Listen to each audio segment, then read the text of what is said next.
ರಾಜ್ಯಾದ್ಯಂತ ರಸಗೊಬ್ಬರ ಕೊರತೆ ಮಿತಿ ಮೀರಿದೆ. ಬಿತ್ತನೆ ಹೊತ್ತಲೇ ಗೊಬ್ಬರಕ್ಕಾಗಿ ಅನ್ನದಾತರು ಪರದಾಡುವಂತಾಗಿದೆ. ಅಧಿಕಾರಿಗಳ ನಿರ್ಲಕ್ಷ್ಯದಿಂದ ಸಮಸ್ಯೆ ಆಗ್ತಾ ಇದೆ ಅಂತ ಕಿಡಿಕಾರ್ತಾ ಇದ್ದು ಸರ್ಕಾರದ ವಿರುದ್ಧವೂ ಆಕ್ರೋಶ ಹೊರಹಾಕಿದ್ದಾರೆ.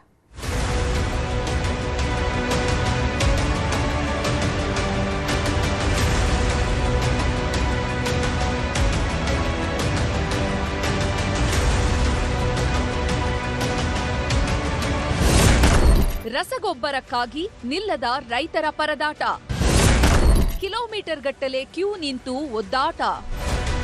ರಾಜ್ಯಾದ್ಯಂತ ಮುಂಗಾರು ಮಳೆ ಶುರುವಾಗಿದೆ.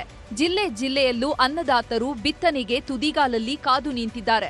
ಆದರೆ ರಸಗೊಬ್ಬರದ ಕೊರತೆ ಇನ್ನಿಲ್ಲದಂತೆ ಕಂಗಾಲಾಗಿಸಿದೆ. ಅದೆಷ್ಟೇ ಹುಡುಕಾಡಿದ್ರೂ ಎಲ್ಲೇ ಕೇಳಿದ್ರೂ ಗೊಬ್ಬರ ಸಿಗ್ತಾ ಇಲ್ಲ. ಕಿಲೋಮೀಟರ್ ಗಟ್ಟಲೆ ಕ್ಯೂ ನಿಂತ್ರೂ ಯೂಸ್ ಆಗ್ತಿಲ್ಲ. ಕಾದು ಅನ್ನದಾತರ ತಾಳ್ಮೆಯ ಕಟ್ಟೆ ಒಡೆದು ಹೋಗಿದೆ. ಮಳೆ ಬಂದಾಗ ಬಿತ್ತನೆ ಮಾಡದಿದ್ರೆ ಏನ್ ಮಾಡೋದು ಅಂತ ತಲೆ ಮೇಲೆ ಕೈ ಹೊತ್ತು ಕೂರುವಂತಾಗಿದೆ.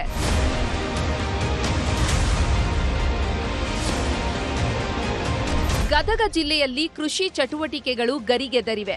ಹೆಸರು, ಗೋವಿನ ಜೋಳ, ಶೇಂಗಾ ಬಿತ್ತನೆಗೆ ಮುಂದಾಗಿದ್ದಾರೆ. ಆದರೆ ಬಿತ್ತನೆ ಹಂಗಾಮದಲ್ಲೇ ಅನ್ನದಾತರು ಯೂರಿಯಾ ಗೊಬ್ಬರಕ್ಕಾಗಿ ಅಲೆದಾಡ್ತಿದ್ದಾರೆ. ಗದಗ ನಗರದ ಗೊಬ್ಬರದ ಅಂಗಡಿ ಮುಂದೆ ಬೆಳಿಗ್ಗೆ 5 ಗಂಟೆಯಿಂದ ಕ್ಯೂ ನಿಂತಿದ್ದಾರೆ. ಚಪ್ಪಲಿ, ಹೆಲ್ಮೆಟ್, ಟವೆಲ್ ಇಟ್ಟು ದಿನವಿಡೀ ಕಾಯ್ತಿದ್ದಾರೆ. ಬೆಳಿಗ್ಗೆ 11 ಗಂಟೆಯಿಂದ 2 ಗಂಟೆವರೆಗೆ ಗೊಬ್ಬರ ಕೊಡ್ತಾ ಇದ್ದು ದಿನಕ್ಕೆ 30 ರೈತರಿಗೆ ಮಾತ್ರ ವಿತರಣೆ ಮಾಡ್ತಿದ್ದಾರೆ. ಹೀಗಾಗಿ ಸಮರ್ಪಕವಾಗಿ ರಸಗೊಬ್ಬರ ವಿತರಣೆ ಮಾಡಬೇಕು ಅಂತ ಸರ್ಕಾರಕ್ಕೆ ಒತ್ತಾಯಿಸಿದ್ದಾರೆ. 5 ಗಂಟೆಗೆ ಗೊಬ್ಬರ ಸಿಗವಲ್ರಿ. 5 ಗಂಟೆ ಪಾಳೆ ನಿಂತು ಕಾದು ನಮಗೆ ಸಾಕಾಗ್ಬಿಟ್ಟೈತಿ. 3 ದಿನ ಆತ್ರ ನಾವು ಕಾಯಕತ್ತಿರೋದು. 11 ಗಂಟೆಗೆ ಬಾಕಲ ತೆಗಿತಾರೆ, 12 ಗಂಟೆಗೆ ಬಂದ್ ಮಾಡ್ತಾರೆ. ಅವರು 2 ಗಂಟೆ ಅನ್ನೋರ್ದ ಬಂದ್ ಮಾಡ್ಕೊಂಡು ಹೋಗಿಬಿಡ್ತಾರೆ ಸರ್. ನಮಗೆ ಪಾಳೆ ಅನ್ನೋದು ಸಿಗವಲ್ದು. ಕೆಲವು ಮಂದಿ ಸಿಗುತ್ತೆ, ಕೆಲವು ಮಂದಿ ಸಿಗುವುದಿಲ್ಲ. ಬಾಗಲಕೋಟೆ ಜಿಲ್ಲೆಯಲ್ಲೂ ರಸಗೊಬ್ಬರಕ್ಕಾಗಿ ರೈತರು ಪರದಾಡ್ತಿದ್ದಾರೆ.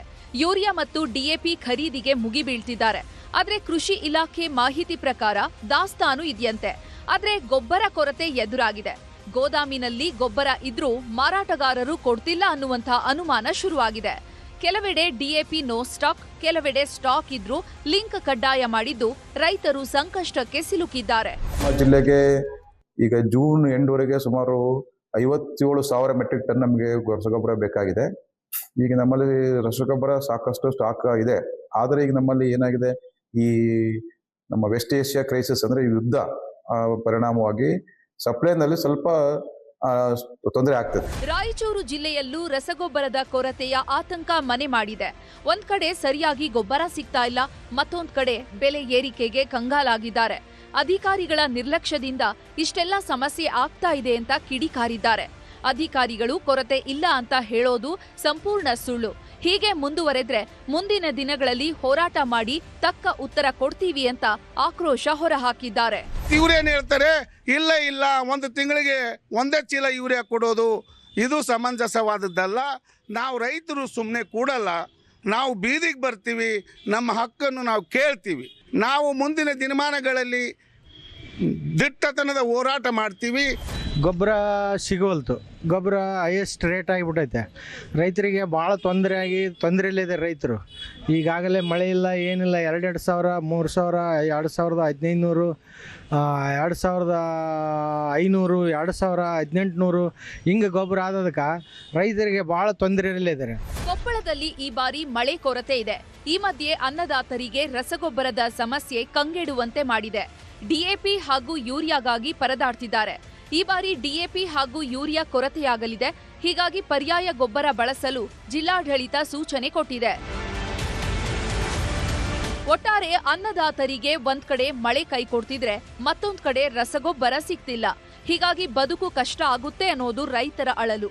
ಸರ್ಕಾರ ಇನ್ಮುಂದೆಯಾದ್ರೂ ಗೊಬ್ಬರ ಸಮಸ್ಯೆ ಬಗೆಹರಿಸಿ ರೈತರು ನಿಟ್ಟುಸಿರು ಬಿಡುವಂತೆ ಮಾಡಬೇಕಿದೆ. Bureau report, news 18.